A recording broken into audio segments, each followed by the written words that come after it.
Cumprimento a igreja com a graça paz do Senhor, amém? Amém. Estarei fazendo assim as apresentações dos visitantes nesta noite.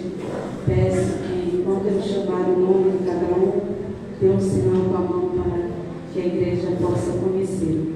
Está conosco nesta noite a irmã Noemi, a irmã Rayane, da igreja Maranata. Está conosco também o irmão Edielso, Maria de Lourdes, Lana, Thaís, Bruno, o jovem Davi, irmã Miriana é da Manancial. Que Jesus assim venha abençoar cada um de vocês. Também é o nosso irmão Diácono Ailton com a família. Sintam-se bem-vindos. Como a igreja vai saudá-los nesta noite? Sejam bem-vindos em nome de Jesus. Meus irmãos, também quero, nesse momento, apresentar algumas pessoas que convidamos. O Rafael Filho, né? Eu fiz aqui mais ou menos uns 30 convites. Desses 30 convites que eu fiz a pessoas da sociedade, hoje está o presidente Rafael Filho, que é servidor, né? E também o vice-prefeito da nossa cidade. Convidei ele, a Dias, ele e a sua esposa, a dona Carla. Ela não conseguiu hoje porque estava ocupada, eu passei por ela agora, ela estava muito ocupada.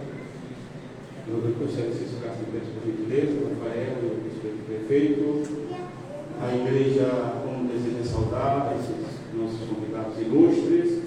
Sejam bem-vindos em nome de Jesus. Obrigado por esse aceitar. Muito obrigado. Também, meus irmãos, convidamos para estar conosco, nos ensinando a palavra hoje o pastor Alberto. Pastor Alberto, por favor, pastor Alberto, por gentileza, sua esposa também. O pastor Alberto, ele é pastor presidente da Assembleia de Deus ali em Quindim. Ele, além do pastor, é também psicólogo e biólogo. E estará ministrando para nós nesta noite.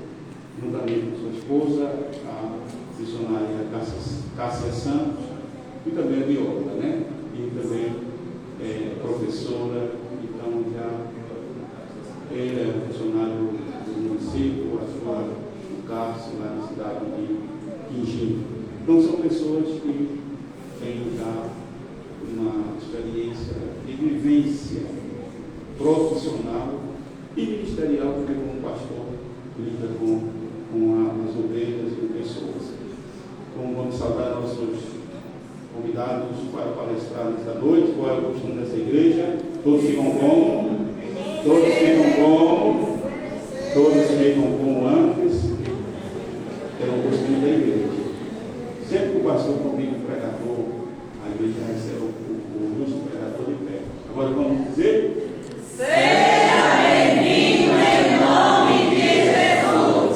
Amém. Muito obrigado por eles todos. Podem tomar suas assentos. Está conosco o pastor Gilson, companheiro, amigo, vizinho de campo, né, pastor? Juntamente com a missionária Lúcia. Fique de pé, pastor, por favor. Fique de pé. Então vamos saudar esse casal abençoado de amigos, pastores, companheiros aqui do nosso campo. Seja bem-vindo em nome de Jesus. Muito obrigado, meus irmãos. Está aqui comigo a minha esposa, que me suporta e tem sido concedida. Irmãos, quando eu disse que ia fazer essa conferência, ela disse para mim o seguinte: é difícil o cara se casar, é difícil. Ela disse assim, deu todas as dicas para nós, né? Eu contei de tudo por isso, né? E ela me orientou, me ajudou, me apoiou. Tinha um compromisso muito bom em Juazeiro, a nossa cidade, mas ela abriu mão para estar aqui comigo e dando esse apoio. Então, por isso, eu gostaria que toda a igreja, o pedido meu, ficasse de pé. Eu quero homenagear essa moça aqui, porque eu sou casado com ela há 32 anos. E 3, eu não acerto, 33 anos. Diga assim: irmã Neuma, o Senhor continue te abençoando. Amém. Podemos aceitar, meus irmãos. Muita satisfação. Pastor, 1 hora para vocês nos ensinar. Começa daqui. Paz, Senhor, queridos. Amém. Quero saudar todos os nossos pastores, obreiros aqui na Itaguara, agradecer desde já o convite do pastor presidente desse campo, o pastor Carlos Pinheiro. Feliz também por ver o nosso amigo ali, os jovens ali, em dias d'água, né? 33, 40 anos atrás, em igreja, e parece que ele congregou com a gente, bem pouquinho tempo, não foi? No entroncamento de Asnaro. Prazer em ver nosso amigo ali de Cisnerandas, né? Um abraço para o pastor Levi, Deus abençoe a sua vida, tá? E meus queridos e amados irmãos, é um prazer estar nesta igreja. Eu sou o pastor Alberto Porquer, sou presidente do Templo de Quindim, estou, né? E pela graça de Deus, nós temos uma formação em bióloga e biologia pela Universidade Estadual da Bahia, somos em Paulo Afonso. Temos uma formação em psicologia pela Universidade Federal de Petrolina, pela Univasf. E minha esposa também, depois que eu me formei, eu incentivei ela a estudar. Ela se formou em biologia e exerce a profissão na cidade como professora. E nós somos atualmente psicólogos educados há 3 anos na cidade e estamos trabalhando. Isso é só uma informação, isso não nos promove, porque para mim é minha honra, quando eu faço meu currículo no LinkedIn, em alguma plataforma, eu coloco que a minha maior honra é ser pastor. Glória a Deus. Meu primeiro ministério e Por ser pastor, a gente sempre abre mão, né, de empregos. Na universidade que eu trabalhei no NASF durante algum tempo, que é o antigo NASF, hoje não existe mais, né? Isso era uma mistura hoje. E também fui professor 12 anos de faculdade na área de biologia. Ensinei vários cursos de farmácia, engenharia agronômica, educação física. Nós somos, e quando mudamos para Quijingue, eu era concursado lá, eu abri mão do concurso, porque, como eu falei, o mais importante é o nosso ministério pastoral. Eu pedi a exoneração, tem 2 anos o cargo, de 3 anos aproximadamente, professor de biologia, lá em Pernambuco, e graças a Deus nós estamos servindo a Deus ali na nossa cidade, como pastor e outras coisas mais.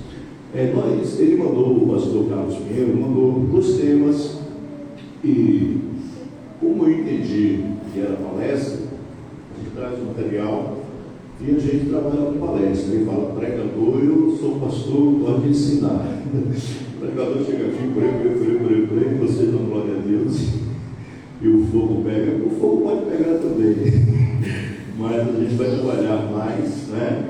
Enquanto há, na verdade, uma palestra que envolve eu e minha esposa, eu sempre trabalho com a parte mais fundamental, de fundamentos epistemológicos, né? Com a parte de definições, e depois nós dois trabalhamos com a parte bíblica, que é a aplicação bíblica. Então nós vamos hoje começar, já que o tempo urge, e eu calculei um pouco mais de tempo hoje, então a gente vai ter que correr, na verdade, tá? E a gente vai trabalhar com esse tema muito importante, pastor, um tema muito bem sugestivo, sobre a infantolatria. Então vamos começar, queridos, mostrando uma foto. Eu quero que vocês observem bem essa foto, tá certo? Dá para ver? Dá para ver? Vocês estão vendo alguém ajoelhado lá perto da criança? Ou não? Então, quem está vendo? Todo mundo? Muito bem. Tá? E a criança com uma coroazinha na cabeça. Tá? Isso é uma definição técnica, tá? Empírica.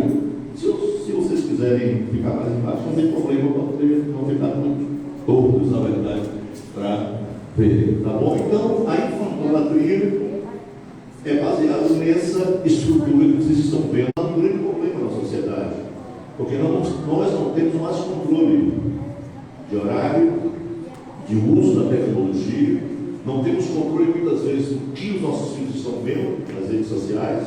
Nós não sabemos, na verdade, estar mais com nossos filhos no colo, conversando, dialogando. Então é muito complicado essa situação na atualidade. Nós vamos falar um pouco das fundamentações epistemológicas, tá? E eu coloquei aqui uma outra foto, não sei se vocês estão vendo, não é? Compreensões necessárias, tá? E fundamentalmente, tá? Aí ficou melhor, né? E dá para gravar também, não dá não, né? Tá? Fundamentalmente, né? Nós podemos perceber, quem pode ler essa primeira frasezinha? O centro, vamos lá? O centro do universo.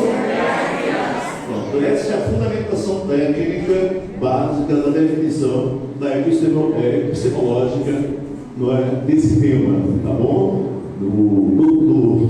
Da infantolatria, tá bom? Então, as atividades da família são definidas em função dos filhos. Assim como o cardápio de qualquer refeição, as músicas ouvidas no carro, os programas assistidos na televisão, precisam acompanhar o gosto dos pequenos e nunca dos adultos, tá? Em resumo, são as crianças que comandam o que acontece e o que deixa de acontecer em casa. Quando isso acontece, ela já tem mais de 2 anos de idade, é hora de acender uma luz aberta, tá? E aí, nesse caso específico, quando seus filhos começam a dominar você, quando você se deixa, né? Isso começa lá desde pequenininho. Quando você não quer dar alguma coisa, ele se joga no chão. E aí grita, você já tem paciência e toma aqui, né? Como se fosse uma resposta, na verdade, não impositiva, que não era o comportamento correto. O certo era você ter uma resposta diferenciada com mais autoridade e dar no momento certo, na hora certa. Vamos lá, escolha. Tempo hoje. Bom, na verdade, essa ideia da infantolatria, ela começou, na verdade, no século XVIII, né, por Rousseau, o Jacques Rousseau. Ele, na verdade, é um filósofo suíço, né, e foi um dos principais nomes do iluminismo, aquele movimento quando surgiu a Revolução Francesa, né, a Revolução Gloriosa, onde os burgueses pensavam que iam dominar e acabaram sendo subsidiados de novo pelo absolutismo, pela igreja e pelos grandes burgueses, na verdade, tá? E chegou o século XX com a religião da maternidade, em que o bebê é o Deus e a mãe uma santa. Instituiu-se que é uma boa mãe sobre a crença de que ela é responsável e culpada por tudo que acontece na vida do filho. Veja, responsável e culpada. Observe que na infantolatria, eu observei alguns textos que nós podemos ler para pegar alguns materiais, o pai quase fica um pouco assim de fora, porque é como se ele delegasse essa autoridade, que o pai trabalha fora, o pai tem outras responsabilidades, e nós somos negligentes também, vou dar logo uma pincelada aqui, os pais, reuniões de escola, os pais não vão, quando convoca para uma, eu dou palestras em escolas, dia das mães, dia dos pais, férias. Os nossos lares, hoje, inclusive, esse amadurecimento estrutural, foi feita uma pesquisa agora nos Estados Unidos, que os nossos adolescentes, os nossos jovens, hoje, eles vão amadurecer depois dos 30 anos de idade. Por causa do uso abusivo da tecnologia, e eu vou contar para vocês algumas coisas que eu decorrer, tá bom? Então, na verdade, ela é semente da infantolatria. Ela é a semente. Explica o psicanalista Márcia Negra, pesquisador do núcleo de pesquisa de psicanálise da Universidade de São Paulo, é o novo livro, tá? E é um núcleo muito importante de esportes mirim, de esportes mirim, de esportes mirins, que são, na verdade, o que? Quem manda, quem domina a família. Vamos lá, vamos correr. Não. Foi feita uma pesquisa também na Universidade de Iowa, nos Estados Unidos, tá? Sobre esse excesso de mimos, né, que é feito, que é dado à criança no século XXI, tá bom? Na infância pode repercutir negativamente na vida adulta, pois o indivíduo, desde a mais tenra idade, assimilou o ser merecedor de direitos pensador. Estou correndo um pouquinho, porque eu tenho que correr. Os pesquisadores constataram também que as crianças criadas em uma atmosfera de cordialidade parental simples são mais propensas a desenvolver autoestima, mas não o narcisismo. Vamos falar um pouquinho sobre o narcisismo também. Neste caso, o ideal é ser um pai afetuoso, mas sem colocar o filho em um pedestal. Né? Nós temos muitos problemas de comparações, nós temos muitos problemas de inter-relações pessoais na escola, nós temos problemas, e muitas mães, infelizmente, como é que elas fazem? Né? Elas defendem com unha e dente os seus filhos nunca estão errados. Seja na igreja, os pastores sofrem com isso, os porteiros sofrem com isso. Vai o porteiro lá, meu filho, não. Né? E nós temos muito bem. E aí, essa pesquisa foi feita com 565 crianças. Essa pesquisa ela fez o seguinte: ela identificou as crianças que eram mais mimadas, que recebiam tudo dos pais, não tinham negativas, tudo é possível, tudo é permitido, com crianças que não eram assim, para verificar que efeito, na verdade, poderia acontecer com essa criança sobre insegurança e insegurança, sobre sua autoestima, sobre a sua capacidade de poder decisório, sobre relacionamentos na escola. Então, foi observado que essas crianças que recebem mais mimos, elas são mais propensas a ter autoestima abaixo, a querer resultados, resultados imediatos, a querer, na verdade, ser o centro do universo das atenções. Ele é o mais importante da escola, ele é o filho do riquinho, ele é o poderoso, ele é o que se veste a roupa de marca, e todo mundo tem que respeitar ela ou ele da sociedade. Então, isso virou um processo chamado infantolatria. Tá certo? Vamos lá. Ampliando definições sobre a infantolatria. Tá? A submissão da mãe como súdita do filho, que o adulto se colocando absolutamente disponível para a criança, né? E exime os pequenos de qualquer responsabilidade sobre o quadro. Um bebê não tem poder para determinar como será a dinâmica familiar. Se isso acontece, é porque os pais provocam isso. Seu filho não pode ditar a dinâmica familiar. Seu bebê não pode ditar. Ele tem um período de rei. Bem, quando ele nasce, chega, a família fica empolgada com isso. Todo mundo, primos, chega, tira, e quer, na verdade, estar ali. Claro, é o período do reinado dele. De cuidado, né? De carinho, de adaptação fora do ventre. Tá? Vamos lá. Existe um tempo de reinado. Quando o bebê nasce e chega em casa, precisa ser colocado no centro das adaptações, pois precisa ser decifrado, precisa ser entendido. Claro, o objetivo, né? Temos que ter esse cuidado. Ele deve perder o trono no final do primeiro, no máximo ao longo do segundo ano de vida. Ele não pode continuar com esse trono dentro da família. Ele não pode continuar sendo paparigado de todos os lados, todas as vontades sendo feitas, que isso, na verdade, vai fazer grandes prejuízos.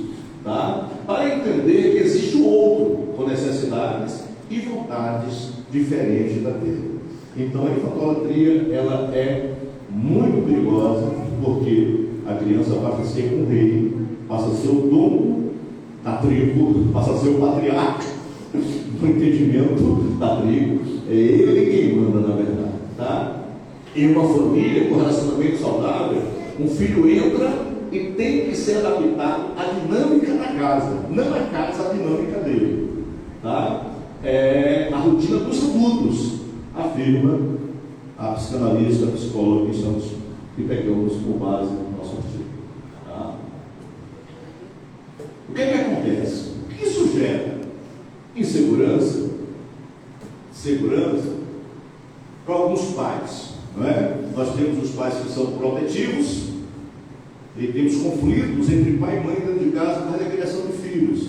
Não é? Nós temos comparações estratégicas também, não é? Que podem melhorar ou piorar a performance do seu filho no decorrer da vida dele. Eu tenho atendido muitos casos, né, no consultório, onde eles foram, na verdade, comparados, né? E eles se sentem deprimidos, começam a se automutilar, chamam um mais inteligente, outro de burro, um tirou nota melhor, e aí começa uma guerra. Vocês têm os filhos, precisam ter muitas habilidades, precisam ter muito cuidado com essas comparações, e cada um tem suas limitações. Todos os seres humanos têm suas limitações, tem suas vantagens, né? Tem suas facilidades, tem mais habilidades com algumas coisas e menos com outra.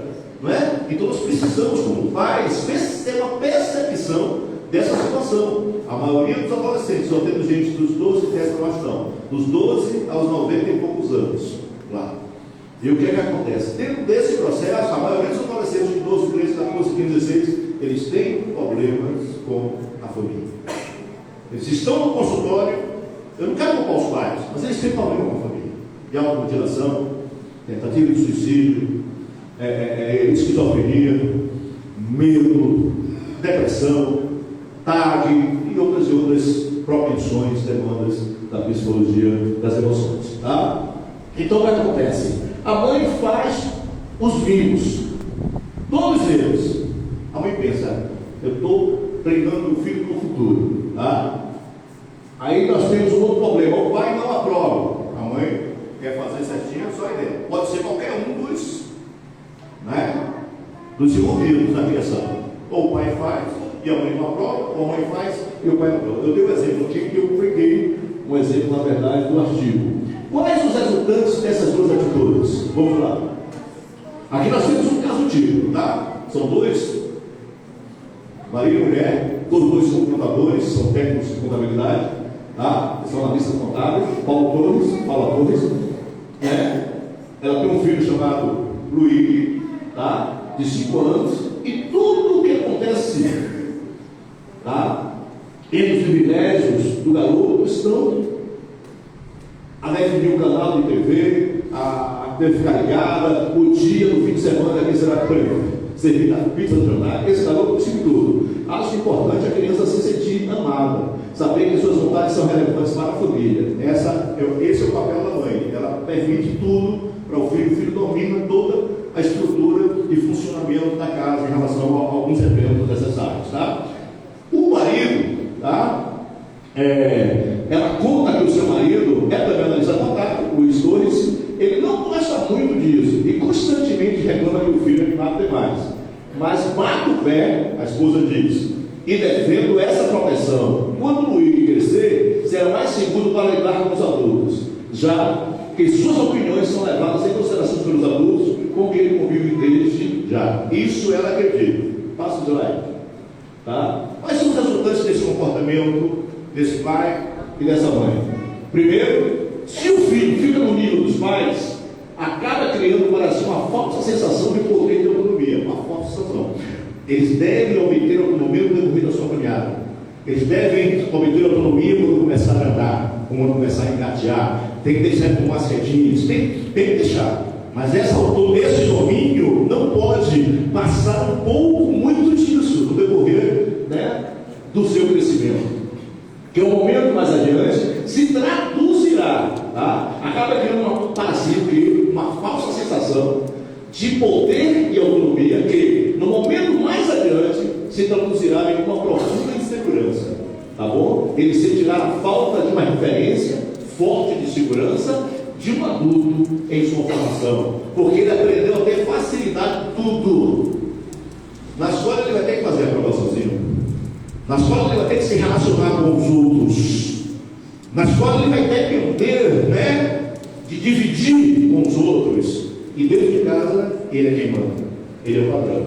Isso futuramente vai gerar uma situação de risco estrutural. Vamos colocar algumas situações aqui, tá? Essa moça é psicóloga. E eu coloquei aqui, lê essa frase comigo, lá em cima, vamos lá? O filho é e não adaptador. Ele não é adaptador. Toda vez que ele se torna adaptador, o processo da idolatria começa a crescer dentro da casa. Toda vez que ele diz as ordens, tá bom? Em uma família com relacionamento saudável, o filho entra e tem que ser adaptado à dinâmica da casa, à rotina dos adultos. Ele merece toda a atenção, todos os cuidados, toda a higiene, todos os presentes que você quiser dar, né? Sem nenhum tipo de né? Você não observa que tem pessoas que vêm da igreja, nem presente. Eu fiz isso aqui, nem fui reconhecido. Pode ver que tem alguma coisinha ali, né? É um problema de adaptação. Ele faz questão de estar no centro das atenções. Ele faz questão de, porque a criação dele ensinou isso a ele. Olha só, né? Não saberá lidar com frustrações e fracassos. Ele não aceitava de jeito nenhum levar aquela prova, porque a nota era 9 e eu tinha que dar um 10 para ele. Gente, nós terminamos a aula e esse menino na porta da escola chorando, sem querer ir para casa, porque não ia levar para os pais aquela nota 9. Eu tive que levar ele de volta para a sala, fiz uma outra atividade para dar um ponto, eu ia dar um ponto de graça para ele. Fiz uma outra atividade com ele e aí grampeei na prova aquela atividade, dando a ele os 10 que ele precisava. E aí a gente teve que conversar com os pais. E aí a mãe veio dizer, é porque o pai já disse a ele que se ele não chegar aqui com 10, ele leva uma surra. Então ele não vai saber lidar com financiações e fracassos. Acusará os pais de omissão também. No decorrer que ele não vai conseguir se relacionar, ele não vai ser o centro de atenções. Os outros colegas que estão lá ao redor dele talvez não tenham a importância que ele quer ter. E o que é que vai acontecer? Ele vai se sentir frustrado, né? Toda vez que tem pessoas que fazem um concurso e não faz mais, faz o vestibular e nunca mais quer fazer, nunca mais, se frustra, se decepciona, se assusta, tem medo. Justamente, porque às vezes aprendeu, muitas vezes, não estou generalizando, não é pesquisa, tá? Mas você vê, aprendeu a ter tudo na mão, e quando ele sai da proteção familiar, fica arriscado. Observe que no decorrer da minha vida eu tenho visto filhos que não casam. A mãe protege, quer escolher a namorada, quer escolher o curso, quer escolher tudo. Meu filho, ele começou fazendo fisioterapia. Aí, pai, quando? Falando que é uma cidade. Pai, depois eu vi, ele foi para Salvador fazer mais um semestre. Fui para a Feira de Santana, fez 3 anos de odontologia. Quando chegou no tempo da sutura do canal, ele falou: pai, eu não consigo fazer canal. Não vai dar certo continuar.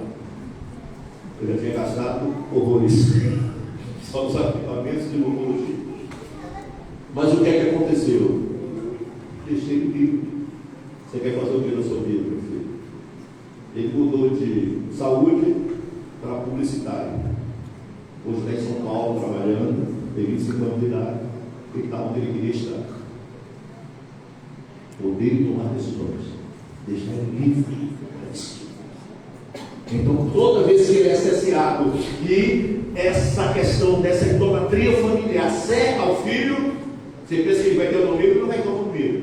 Você pensa que ele vai ter poder de decisão, ele não vai ter, ele vai depender de alguém, sempre vai ficar paralisado, neutralizado, não vai avançar para o curso, não vai conseguir, às vezes, fazer aquilo que escolheu, tá bom? Supervalorizar os pequenos e nivelá-los aos adultos é o resultado de uma projeção narcisista dos pais, dos filhos, que se vê nas qualidades que enxergam as suas crianças, né? Essa psicóloga também concorda com essa ideia. Isso tudo tem a ver com a vaidade da mãe, que considera aquele filho uma parte melhorada dela própria, e por isso a criatura mais importante do mundo tem que ser o que eu quero que ele seja.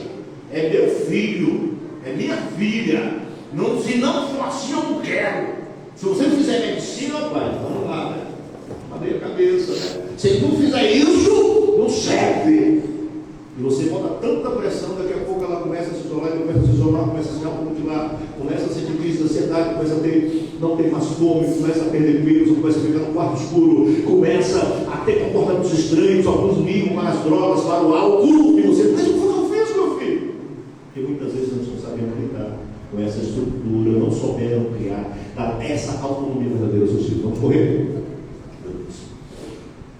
Aí, já que foi usado o termo narcisista, na verdade, o narcisista é aquele camarada que quer dominar tudo, tá bom? Não fala igual dele. Não diz elogia. Ele tem prazer em ajudar. Você recebe a ajuda dele, ele quer ser elogiado. Tá? Ele é um cara de sucesso. Você tem que ajudar ele. E se você não faz isso com ele, geralmente as crianças que são criadas nesse processo da idolatria, uma boa parte deles viram pessoas narcisistas, possessivas, não aceitam para casa. Tá? O termo narcisismo é empregado para caracterizar uma pessoa, né, de personalidade ou personalidade que busca atenção constantemente e que se acha superior aos demais. Sabe essas pessoas? Né? A pessoa chega assim, começa a falar de uma coisa, Deus não deu algumas habilidades. Não, eu também faço isso, não, também falei, não, sou melhor, o meu anjo é melhor, né? É aquela história que o cara fez uma padaria de andas, supostamente de andas, e colocou assim: é melhor pão da rua. O outro olhou, foi na pé na frente, botou o melhor pão da cidade, outra padaria. O outro botou o melhor pão do universo. Isso é uma arte, na verdade, né? Podem reagir de forma agressiva ou até mesmo demonstrar violência quando são negativados, quando, na verdade, são colocados no lugar deles, tá? Não é raro que desenvolvam metas irrealizáveis e tirem vantagem das pessoas também, né? Não vou fazer isso, eu vou estudar. E há um investimento muito grande, né? Eu lembro que na Universidade Federal, né, muitos pais investiam em aluguel, tudo para seus filhos. Eu passei o tempo necessário na faculdade, mas tinha jovens lá que passavam 10 anos. Porque os pais davam tudo o que eles queriam e não estavam nem aí para assistir aula, nem para. Não conseguem concluir, mas eles se acham os poderosos na faculdade. Vamos lá. Percepção dos pais. Alguns não percebem o que estão fazendo. Nesse caso, eu estou dando carinho. Não, mas eu estou cuidando do meu filho, eu estou protegendo ele, na verdade, né? Mas precisam acordar para a realidade. Cuidado é uma coisa, proteção demais é outra coisa. Tome cuidado, dê carinho, dê higiene, dê o necessário, mas abra os olhos, percebam aonde vocês, né? Eu tenho amigos, você pode estar cidade. Eu cheguei em Salvador, falando, eu tenho um iPhone de 8 mil para meu neto. Eu falei, para poder agora, você pode dar dele. Aí depois o pai, o esposo dela, muito sussurrando comigo, faz tudo o que o neto quer. A mãe faz tudo o que o filho quer. Então você observa que há uma contravenção nesse aspecto. Tá? Ele geralmente cai em si quando começa a socialização. Como é que acontece isso? A escola é quando o aluno não respeita regras, ele não respeita o professor, ele não respeita a autoridade, ele não da escola, ele não respeita a fila, ele não respeita os colegas, não respeita nada. A criança tem dificuldade para fazer amiguinhos, porque as outras, né, com autoestima positiva, não querem ficar perto de alguém que acha que manda em todos. Aquele cara que é mandão, que só quer se pôr com a cabeça, só quer ficar se por líder da equipe. Então, observe esses traços que é perigoso, na verdade. Não é? Não quer ficar perto de alguém que acha que manda em todos, né? Aponta também essa escola. Alguns até, devido às pressões que a sociedade inflige sobre ele, eles tendem a mudar. Mas isso é muito difícil ocorrer mudança no parâmetro de 10, de 15 anos de direção. É muito difícil.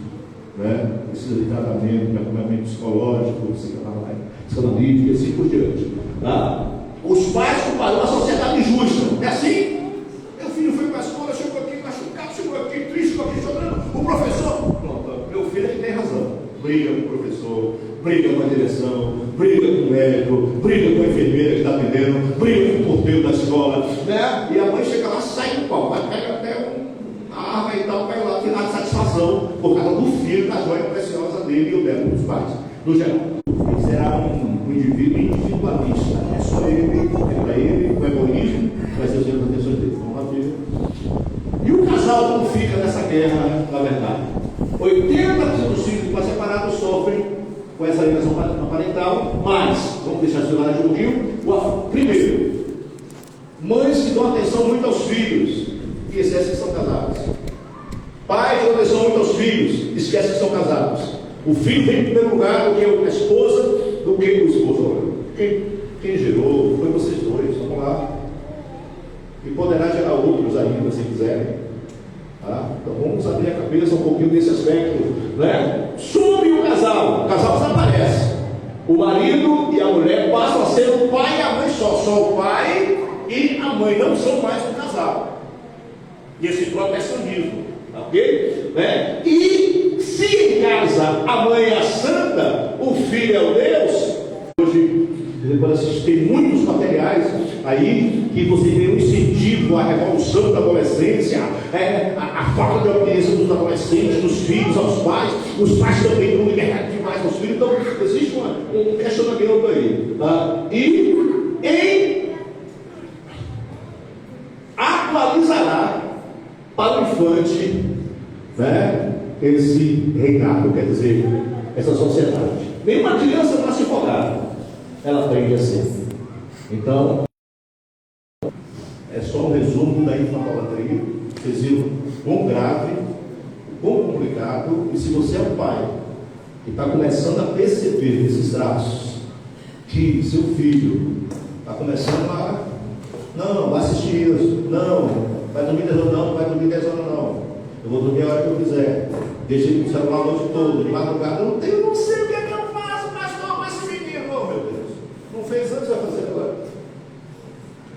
Então nós temos muitas dificuldades. Então a nossa querida irmã Cássia, ela vai, né, essa missionária, ela vai, eu vou fazendo algumas situações com ela, mas aí foi só a parte técnica, aí para falar. A paz do Senhor mais uma vez. Quero parabenizar o pastor, sua família, a igreja do Senhor aqui. Nós estamos vivendo em crises terríveis familiares, não é? E a igreja ela é composta por família, não é? E quando a família ela está em crise, automaticamente essa crise vai repercutir na igreja, em qualquer área da sociedade, ela vai ser repercutida, como a gente viu aqui hoje, certo? Eu coloquei aí, acrescentando ao que o pastor estava falando, sobre nenhuma criança nasce folgada, ela aprende assim. Geralmente nós, mães, temos a ideia de que os nossos filhos, eles são indefesos, então eu preciso defender ele. Eles são fraquinhos, então eu tenho que me proteger, não é? E às vezes essa proteção, essa autoproteção, às vezes essa valorização demais que a gente dá para os nossos filhos, acaba fazendo com que eles sejam folgados.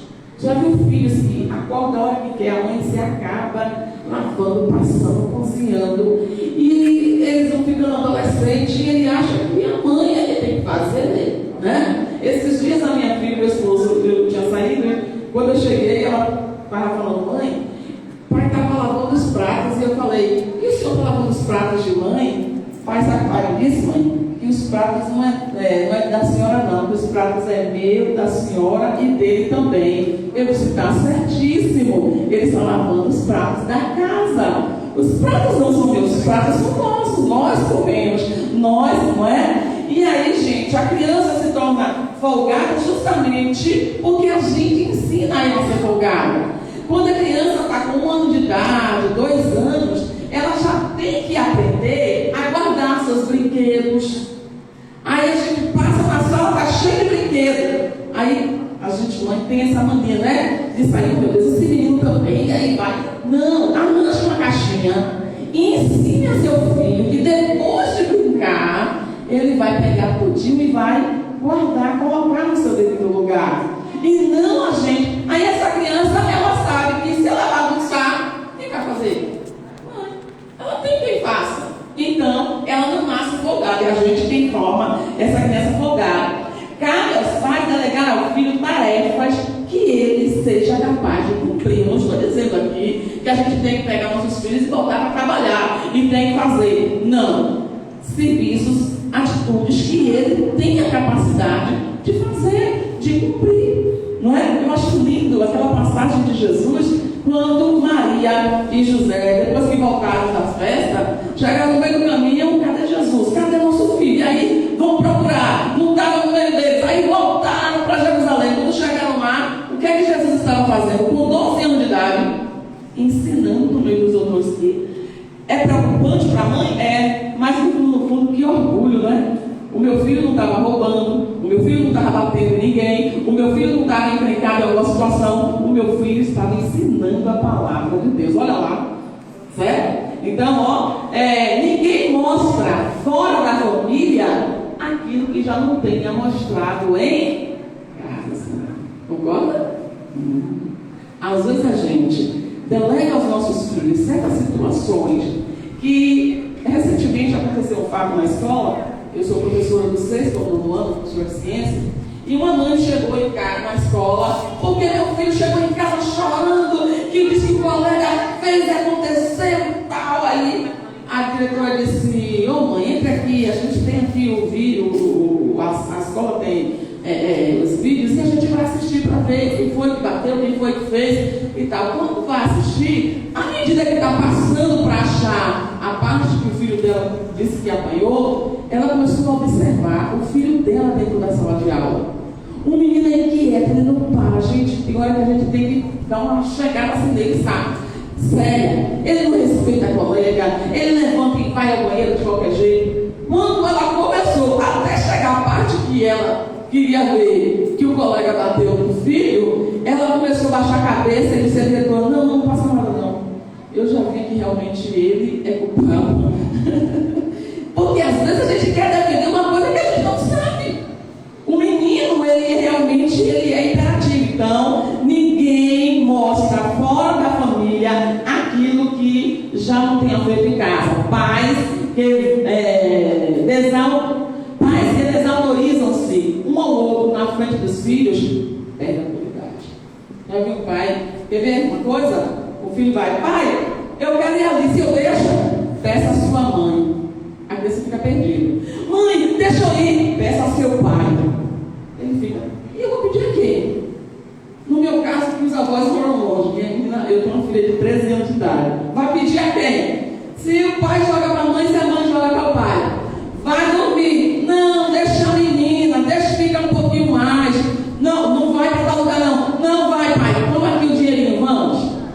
Você vai estar tirando a autoridade E a gente precisa ter muito cuidado com isso, passa. Hoje, os filhos têm, veja se é verdade, muito mais direito do que deveres. Concorda? Eles têm mais direitos do que deveres. É direito do filho isso, é direito do filho aquilo, é direito para isso, é tanto direito, e eles se esquecem que esses direitos precisam vir acompanhados com deveres. Por que eu tenho direito? Meu filho tem que questionar isso. Sério? Por que eu tenho? Que eu mereço? Por que eu preciso? Porque eu vou receber. E não simplesmente eu quero isso aqui, tome. Eu preciso disso aqui, leve, faça. Não. A minha filha, eu tenho um aplicativo, ela não nem gosta. Se ela tivesse aqui, ela ia fazer logo o caragão. Ela não gosta de nessas palestras, geralmente eu ensino aos pais. Tem um aplicativo chamado Family Link. Alguém conhece? Family Link. Quando dá 10h30 da noite, eu estou aqui, mas quando der 10h30 da noite, o meu celular desliga o celular dela. Quando dá 10h20, 10h25, ela já recebe o aviso, seu celular vai descarregar, vai desligar. Aí às vezes a gente está viajando, aí ela, mamãe, deixa mais um pouquinho, mãe. Aí ela está de folga, está de férias, a gente libera mais um tempinho. Mas quando eu procuro ela, 10h30, a minha filha está na cama dormindo. Gente, filho nosso não é para passar a noite em celular, não. Em rede social fazendo o quê? Enquanto os pais estão dormindo, os nossos filhos estão acessando coisas e conversando com pessoas que depois você vai chorar. Então a gente precisa ter esse cuidado, certo? Mais liberdade do que responsabilidade. Eu desde a disciplinaridade que eu praticamente quase não arrumo o guarda-roupa da minha filha. Não arrumo o quarto dela. Se muito eu quiser, eu passo uma vassourinha, se eu ver que está ocupada. Mas quando ela levanta, ela tem a responsabilidade que, mas irmã, meu filho só tem 5 anos de idade. E daí que ele tem 5 anos de idade? Ensine ele a formar em ama. Talvez ele não vá formar como realmente deve, mas vai forrar para o vistoso e tal. Depois, se ele perceber, você vai lá, ó, e ajeita direitinho, não é? Porque ele vai começar a ter o quê? Responsabilidade. Está acostumado a quê? Mais receber do que retribuir. Quando o filho ele só recebe, só ganha, ele nunca vai ter a capacidade de dividir com o colega, de dividir com alguém. E a Bíblia nos ensina, Provérbios 17, versículo 21. O que gera um tolo, para a sua tristeza o faz, e o pai do insensato não se alegrará. Aí eu botei aí, gente, uma história muito interessante. Gênesis capítulo 26, 34 e 35. É a história da família de Isaac. Isaac e Rebeca tiveram 2 filhos, Jacó e Esaú. A Bíblia diz que o pai amava mais a um e a mãe amava mais ao outro. Chegou uma fase de idade que esses meninos crescem. E um desejo, porque naquela época, o primogênito, ele tinha direito à porção dobrada da herança. E o mais novo ficava com o restante para dividir com os outros. E aí o que acontece? Jacó desejava. Esaú não dava muito valor. E aí a Bíblia diz que houve um probleminha. Só que era uma guerrinha entre irmãos. Isaac ficou velho e cego. E quando esses meninos estão a certa idade, observe, eu imagino que Rebeca defendia Jacó o tempo todo. Eu imagino que Isaac defendia Esaú o tempo todo. O que Isaac queria, o que Jacó queria, Rebeca estava pronta a servir. O que Esaú queria era Isaac que estava pronto. Esses meninos crescem, e aí o pai já velho diz ao filho, Esaú, meu filho, vá na roça, pegue um animal, mate, traga, faça o meu alimento, que você sabe que eu gosto, porque está na hora de te abençoar. Jacó não ouviu, quem ouviu foi Rebeca. Aí a mãe chama Jacó e diz, Jacó, seu pai vai abençoar seu irmão, corre, pega o animal, mata, traz, porque eu vou fazer o guisado do seu gosto, do seu pai, faça, você entra e recebe a bênção no lugar do seu irmão. Ora, pais que diz ao filho, faça o que eu mando, mas não faça o que eu faço, está complicado. Aí a Bíblia diz que Jacó, imagina de família que nós tivemos, como é que Esaú foi buscar esse animal e deu tempo, Jacó, trazer o animal, matar o animal, a mãe tratar direitinho, buscar o tempero, temperar, cozinhar, tirar o couro do animal, deixar secar para botar em cima de Jacó. Esaú não chega. Esaú não chega. Ele não está acostumado a lidar com essa rapidez que a mãe já tem. O Jacó já tem a mãe a seu favor. E aí o que vai acontecer? A Bíblia diz que Jacó entra e lá recebe a bênção do pai. Quando, imagine, a mãe, Jacó matou o animal, a mãe tratou, cozinhou, preparou, botou o pelo do animal em cima de Jacó. Jacó entrou, recebeu a bênção, e a Bíblia diz que quando Jacó vai saindo do quarto onde está seu pai, Esaú vai chegando. E aí quando Esaú vai chegando, aí ele diz: meu pai, está aqui a sua comida. O pai estava sério, tremeu e disse: mas eu acabei de dar a bênção. Não, meu pai, o senhor deu a bênção ao filho errado, o senhor deu a bênção para Jacó, não tem mais nenhuma bênção não. E a Bíblia diz que ele chorou largamente, e o pai lhe deu uma bênção bem mais simples. E ele saiu do quarto dizendo assim, ó, a mãe Rebeca ouviu: quando meu pai morrer, eu mato Jacó, meu irmão. Vocês estão percebendo que a Bíblia de Provérbios está dizendo que quem cria, quem gera um tolo. Isso vem, gente, debaixo da criação desses dois rapazes. E essa ideia, essa revolta não surgiu assim, ó, da hora da noite para o dia, não. Meu filho não era assim e agora está assim, não. Alguma coisa já vinha sendo gerada, ó, da infância. E aí o que acontece? A Bíblia diz que Esaú ouviu a mãe dizer assim: meu filho, não desça para casa, parece assim do lado, não desça para casa dos cananeus, porque eu não quero que você se case com as filhas de Canaã. Não se case com ela, vai na casa da clã dela. A Bíblia diz que Esaú, quando ouviu a mãe aconselhando Jacó, ele disse assim: pois eu vou descer e vou casar, sabendo que seus pais tinham raiva, não queriam saber dos filhos de cananeus. Ele disse: eu vou descer e vou casar com uma das filhas de cananeus. Quem é que está sofrendo aqui, gente? É toda a família. Então a criação, ela tem que começar de baixo. Essa estrutura, essa base tem que começar de baixo, porque quem gera o tolo, um dia vai sofrer, um dia vai chorar a situação desse tolo. Certo? Passe aí. A autoridade e disciplina bíblica no lar requer os muros. Deuteronômio capítulo 6, de 4 ao 9. Não dá para ler não, e parece que a imagem, né, ela ficou bem em cima. Amarás, pois, o Senhor teu Deus de todo o teu coração, de toda a tua alma, de todas as tuas forças, e essas palavras que eu te ordeno estarão no teu coração, e ensinarás aos teus filhos, e delas falarás, assentado em tua casa, andando pelo caminho, deitando-te e levantando-te. Também as darás por sinal à tua mão, na tua mão, e te serão por frontais entre os teus olhos, e as escreverás nos umbrais da tua casa e nas tuas portas. Bem, aqui já está falando sobre não mais esse domingo que a gente dá à criança, mas já está falando sobre como nós que somos pais precisamos instruir os nossos filhos.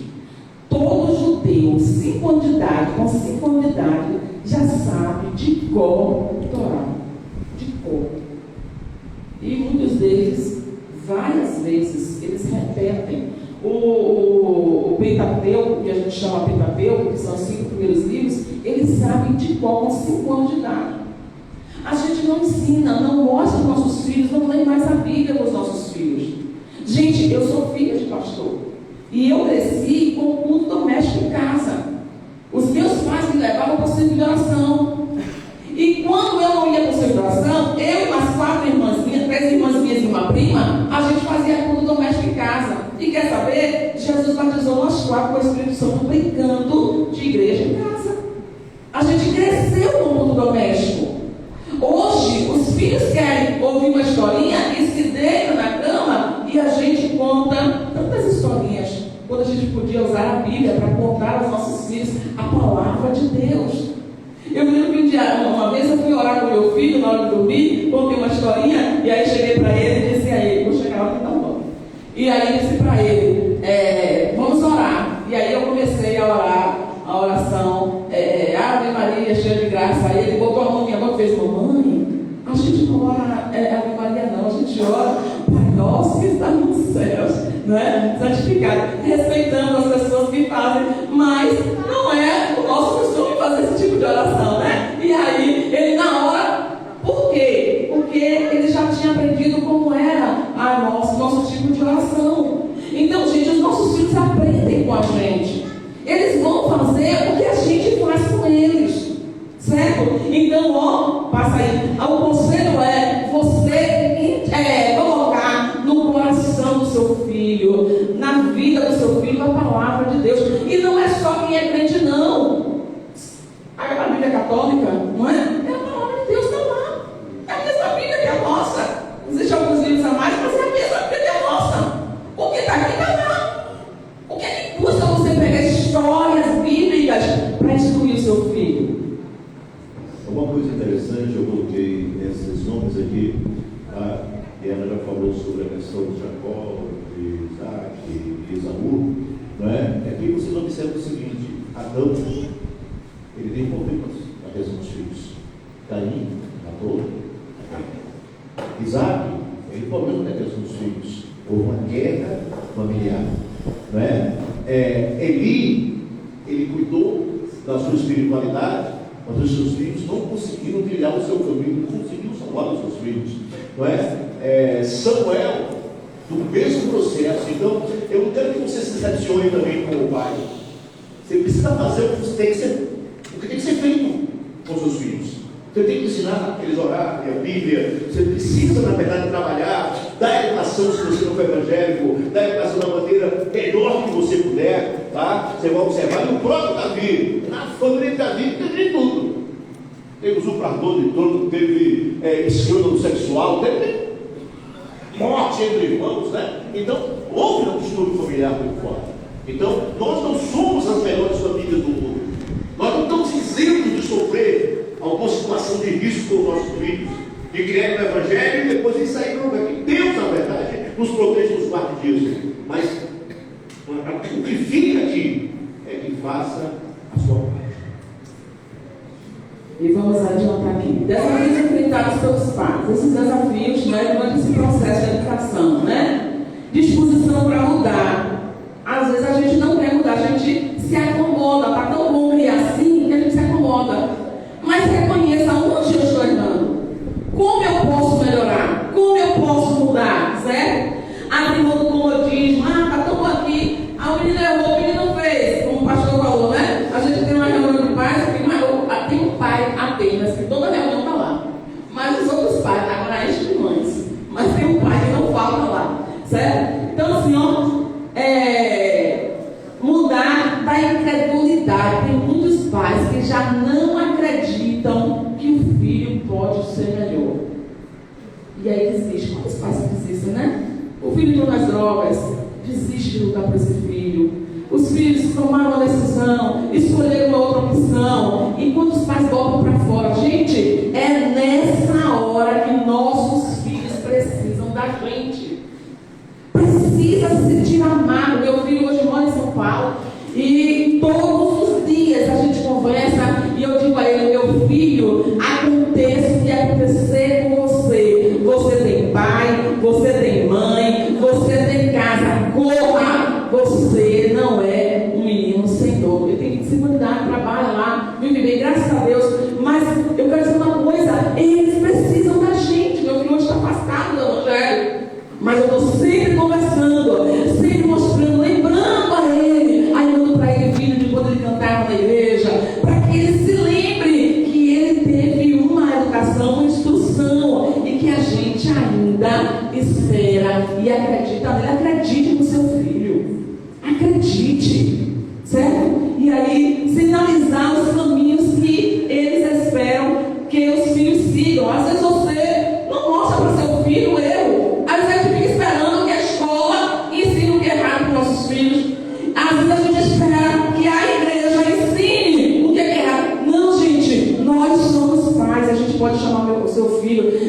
filho dizer assim: meu filho, não vai por aí não, meu filho não entra assim não, meu filho não fala assim. Somos nós que temos que sinalizar e mostrar as consequências desses atos que ele pode entrar. Os filhos precisam de segurança e para isso precisam confiar nos seus pais. Aí eu pergunto: o seu filho confia em você? Sim ou não? Confia? Vou deixar com você. Aí então, a importância é que os pais se façam presentes na vida do seu filho. E a Bíblia diz: ensine a criança no caminho que deve andar. E aí passei só algumas slides, só para vocês verem aí, seja exemplo na vida do seu filho. A Bíblia diz: seja meus imitadores como eu sou de Cristo. Alguém está vendo, está indo atrás de você, faça. Tem uma coisa interessante aqui nesse quadrinho, tá bom, queridos? Que é bem forte, porque às vezes você tem que subir para o culto, para a igreja, para outros lugares, seja exemplo, e você não é esse exemplo. Passe, aí a gente já falou, a autoridade foi dada por Deus aos pais para a criação dos filhos. A Bíblia diz: vós filhos, sejam obedientes a vossos pais no Senhor, porque isso é justo. Honra o teu pai, que é o primeiro mandamento com promessa, para que viva bem e viva muitos anos. Passe. Ensina-lhe, vamos ler todos juntos aqui, só para a gente fechar. Ensina-lhes a santidade de Deus. Explique sobre o pecado e suas consequências. Ensine sobre o arrependimento e o perdão. O pecado sempre traz consequências ruins, mas a obediência a Deus resulta em vida eterna. E aí passa que já falamos sobre os filhos. Criar filho não é um processo democrático. Eu falo e ele resolve se ele quer ou não. Não é assim. Quando a gente fala, ele precisa obedecer, porque ele vai se dar bem. E aí, se quisermos todos juntos, vamos fechando? Se quisermos preservar e proteger o nosso lar, é hora de arrumar a mesa. Aí, meu filho, minha filha, Deus abençoe as nossas famílias. E quero dizer para vocês o seguinte: tirem o celular da mesa. Tire as redes sociais da hora do almoço, da hora do jantar. Tire. Na minha mesa, se sentar, eles sabem. A gente senta, se ela vier no celular, ela tem que desligar. É hora da família estar junto, reunida. Então, eu quero deixar isso para vocês aqui nesta noite. Cuide da sua casa. Porque a Bíblia diz que quem dará conta a Deus da nossa casa somos nós, que somos pais. Deus abençoe, pastor. Muito obrigado. Eu quero dizer que, na verdade, exige que nós trabalhamos, na verdade, com os temas depressão, ansiedade, se o crente pode ser depressivo ou não, se é normal o crente estar ansioso, e nós trabalhamos isso em igrejas. Nós fazemos também atendimento online, todas as áreas, os seminários de TAG, depressão, tentativa de suicídio, automutilação, tá?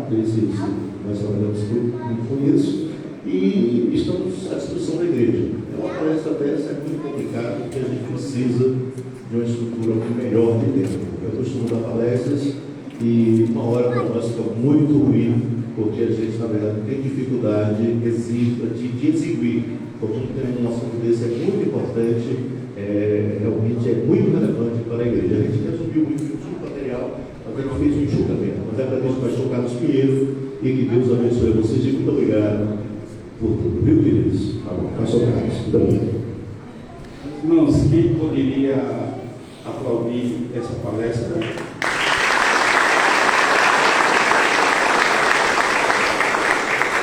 Muito bem. Vamos convidar a minha pastora cantando o hino.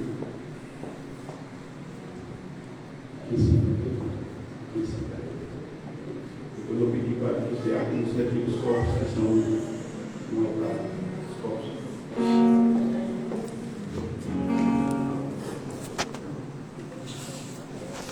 Cumprimentos a todos com a paz do Senhor, amém? Vamos adorar, né? Mais uma noite de bênção, glória a Jesus.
a igreja com a paz do Senhor. Amém. Seja mais boa noite de adoração.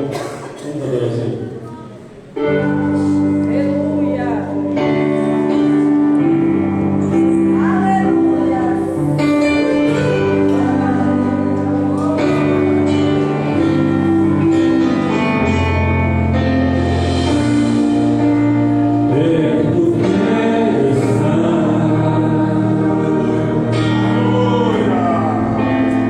Junto aos teus pés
Onde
Meus amados irmãos, graças a Deus, eu quero apresentar aqui algumas pessoas que chegaram durante o andamento do trabalho.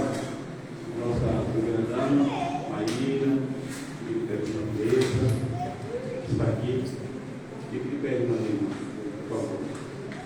Eu gostaria de, aqui publicamente, dizer para nossa alegria a Deus por ter preservado a sua vida diante daquele trágico acidente, né? E ainda algumas pessoas não falam, mas Deus preservou a sua vida. E se isso aconteceu, nós temos uma crença bíblica que quando uma pessoa ainda tem muito a entregar na terra, Deus preserva a vida dele. Não é assim, irmão? Se Deus preservou a senhora, porque a senhora não tem muito para entregar. Meus amados, se vocês ficassem em pé, por favor, eu tinha prometido, eu tinha, meus amados irmãos, colocado no meu coração que no dia que a primeira dama chegasse aqui na igreja, a gente ia fazer uma oração de agradecimento pela sua vitória. Tá bom? Vamos orar pela senhora. Para isso, nós vamos convidar o pastor Gilson para fazer essa oração, mas antes, apresentar o Mercinho, que nós vimos aqui. Mercinho está ali bem representando você mesmo, não é isso? Mercinho, foi escondido aí, vai lá no final. Aí Mercinho cobra toda hora, né, Pedro? Só não deixa ele escapar não, né? Os prefeitos já apresentaram isso, mas a Oceanei, eu a convidei também. Hoje recebi uma mensagem do ano, eles estão em viagem, mas me disse que enviaria o Emerson, representando a Oceanei. Os irmãos também querem receber ele como bem-vindo, vamos dizer? Seja bem-vindo em nome de Jesus. Amém. Pastor Gilson, vamos fazer uma oração agradecendo a Deus pelo grande livramento que ele deu a primeira dama. Maravilhoso Deus e Pai, te louvamos,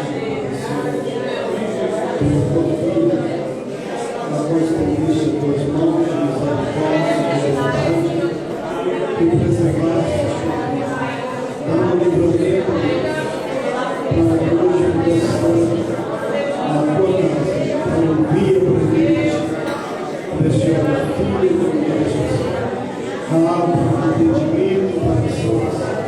Abençoe a sua casa, sua família, e te louvamos, e te agradecemos por continuar abençoando ela, os nossos projetos, ouvintes, meu Deus, te rogamos a tua bênção. Amém, meus irmãos, por favor, tome assento. Meus irmãos, são 9 horas e 2 minutos. Vamos ficar aqui mais 8 minutos só. Eu liberto vocês até a mais 8 minutos, certo? Só para a gente fazer aqui a conclusão, tome assento, por gentileza. Eu quero convidar o pastor para que ele faça agora a oração das famílias, juntamente com a sua esposa. Vamos orar para as famílias, porque trabalho com coisas importantes, né? E depois que o pastor orar, então eu ainda vou precisar ir mais. Eu disse que vamos sair daqui 9h10, são 9h13. E mais alguns minutinhos, e 9h10 em ponto, a gente encerra essa parte do trabalho. Ok? Pastor, vamos orar para as famílias, né? Eu quero me agradecer pelos irmãos do Brasil Pinheiro, que Deus abençoe. Se você prefere, se o senhor também estiver aqui na igreja, você puder ficar perto dos seus filhos, da sua esposa, agora, nesse momento, seria importante que orar para vocês. Se aproxime, pode ser se tiver lá, se estiver embaixo, pode descer do púlpito, se tiver vir para cá também. Os seus filhos, né? É isso. Os filhos também vêm presentes, por favor, se abraço, né? O vice-prefeito vai ficar perto da oportunidade também, muito com a família. Prazer estar também também com a senhora primeira dama do município, dona Maíra, Deus abençoe. Há 23 anos eu morei aqui em Agostinho, durante 3 anos e meio, pastor. Tive aqui muitas vezes nessa cidade. Como pastor Antônio Baixinho, não sei se você lembra. Vamos orar? Pede sua família. Pronto. Hoje não é pecado abraçar, não. Pode abraçar também sua família, sua esposa, né? Tá bom? E olhe por ela, receba pelos seus filhos. Nós acreditamos que vocês têm um projeto muito grande com as famílias. Embora bombardeada, embora. Né? Amado Deus, nós te agradecemos por estarmos aqui nessa noite. Nós te louvamos, Senhor, por tudo o que aconteceu aqui neste lugar. Agradecemos pela ideia, Senhor, pelo projeto do pastor Carlos Pinheiro, de fazer esses dias, Senhor, aqui para a orientação da estrutura da família. Nós queremos abençoar cada casal, cada filho, aqueles que ainda estão, Senhor, se planejando para o casamento, aqueles que estão noivos ou namorados, aqueles que estão, meu Deus, ainda pensando em tornar esse projeto de família realidade. Mas eu te peço agora pelas famílias já estabelecidas nessa igreja, pelo pastor presidente dessa igreja, pelos seus filhos, filhas que tiverem, meu Deus. E nós abençoamos cada casal, Senhor. E queremos, Senhor, que toda a falta de estrutura, toda a sua falta de autoridade, que tudo, Senhor, que tocou no coração deles nesta noite, nessa rápida palestra, meu Deus, que eles possam, na verdade, fazer avaliações, fazer reflexões, sintetizar o ensino desta noite, Pai, e que possam tirar verdades e aplicá-las no seu coração. Nós queremos também, Senhor, destruir, meu Deus, nós queremos também, Senhor, destronar todos os planos de destruição das famílias dessa comunidade e todos os presentes aqui, Pai.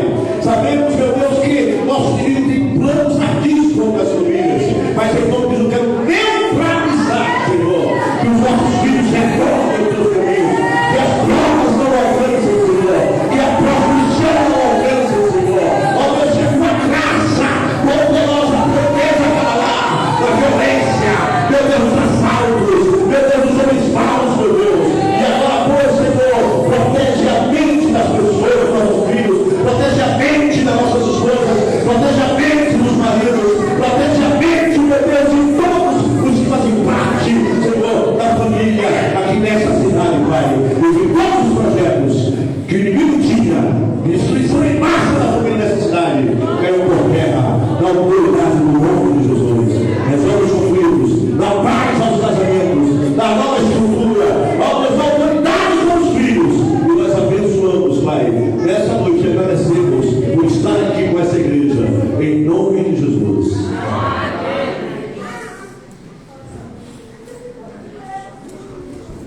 Meus irmãos, meu caminho rapidinho. Ela não gosta não, tá? Mas quis fazer isso. Eu quero que ela agradeça a todos e Pai do Senhor Jesus, estou muito feliz, né? Porque ontem e hoje Jesus tem abençoado grandemente, né? Eu estou feliz, né? Quero agradecer a toda a igreja por estar aqui, né? Me sinto muito feliz de ver o comandante, que a gente chama ele, né? Uma amiga da gente, Dona Maria, né? Que a gente esta igreja muito orou por ela, e eu estou feliz de ver aqui, né? Ela bem, está com saúde, graças a Deus. E de ver a todos, né? De ver também nosso amigo Messinho ali, né? E a gente também tem orado na Messinho muito, né? Pelo prefeito da cidade, pelo vice-prefeito e sua família, por todos que moram aqui em Antas. A igreja, a Assembleia de Deus, tem orado muito pela igreja, pela cidade de Antas, né?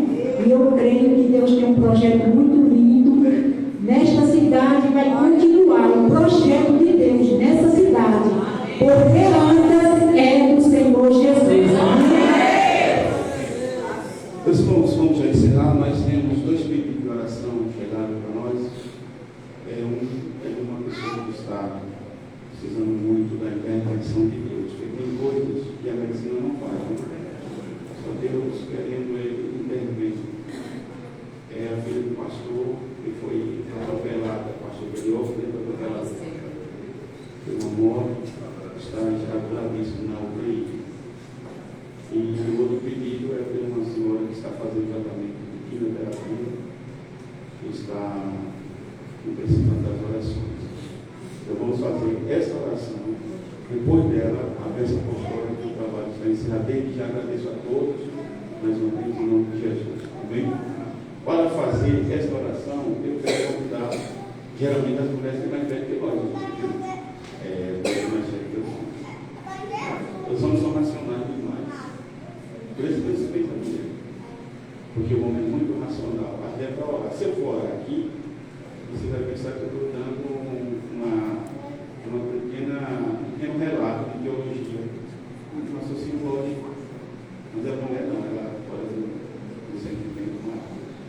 Então eu vou convidar a esposa do pastor Alberto para que faça essa oração. E depois que a senhora terminar a oração, o pastor Alberto, a bênção apostólica. Sim, tem uns ternos dele aí fora. Comandante, compra um terno aí, um terno bom. Essa é sim. Sim, terno, tudo mais. Vamos só, como o terno também, quando eu estou desse terno. Ó, esse aqui mesmo. Achou bonito? Pronto. É bom, um dedo de terno. Ele é assim, pensa que é advogado, né? Mas é crente. Oremos ao Senhor. Hoje nós recebemos um pouco do que o médico falou sobre a filha do pastor, e o médico disse que só em ela estar no hospital já é um milagre. Então, Deus que permitiu que ela chegasse naquele hospital com vida, já sendo um milagre, é um Deus que pode trabalhar ainda e usar um dos médicos. Eu creio assim, você crê? Amém. Senhor Deus e Pai. Eu quero colocar diante de Ti, Senhor. Deus, está, Senhor, como ela está agora nesse momento. Faça a oração dos seus pais, da sua família. Deus, tu sabe, Senhor, o que o Senhor pode fazer, o que o Senhor pode usar, Senhor.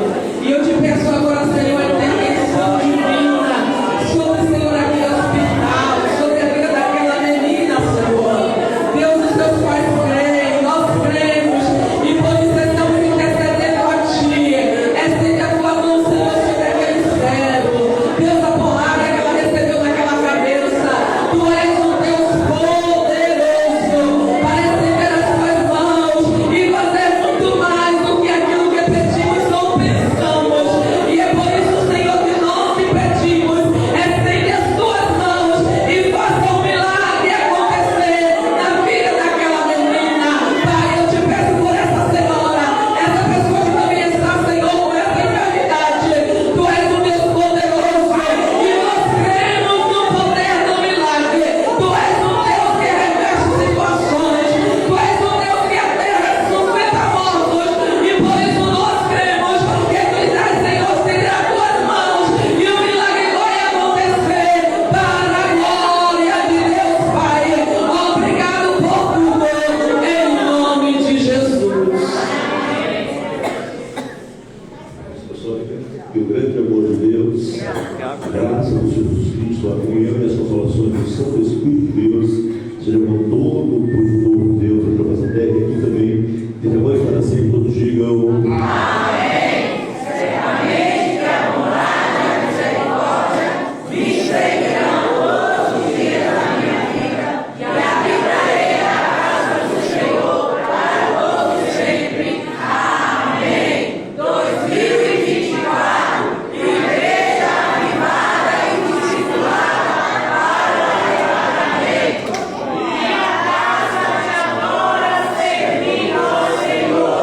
Está encerrado, meus irmãos. Muito obrigado mais uma vez a todos.